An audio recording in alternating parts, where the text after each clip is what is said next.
Hello, this is Father Daniel Kim, Maryknoll Missioner, and welcome to our daily Gospel reading and reflection. Today's Gospel reading is according to St. Matthew, chapter 13, verses 1 to 9.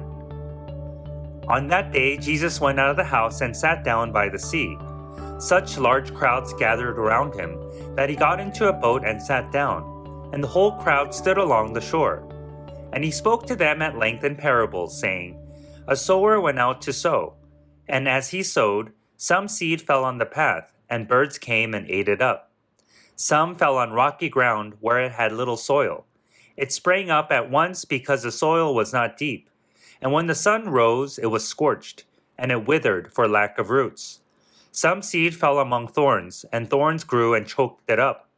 But some seed fell on rich soil and produced fruit, 100 or 60 or 30-fold. Whoever has ears ought to hear. The Gospel of the Lord. Praise to you, O Lord Jesus Christ. I find the parable of the sower a very encouraging image, because whatever stage we find ourselves at the moment, that is, whether on the road, rocky ground, or thorns, etc., there always comes the following season where the sowing process will begin again. Our faith lives are not stagnant and isolated to one particular moment or experience. Rather, our faith, just like the ebb and flow of life itself, are fluid and dynamic.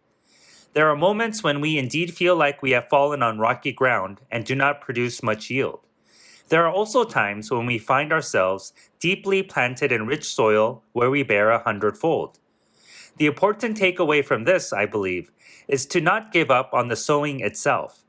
Just like the reality of each time of harvest will produce different amounts each season, we too undergo various seasons of faith. The true disaster comes when we stop our efforts to live out our faith, because when we choose inaction, then there will be no chance for any yield at all, only famine and starvation. So let us ask for the grace and strength to continually sow, despite what the weather and circumstances of life might bring. Thank you for listening to today's Gospel reading and reflection. Please be sure to tune in again tomorrow. Have a blessed and fruitful day.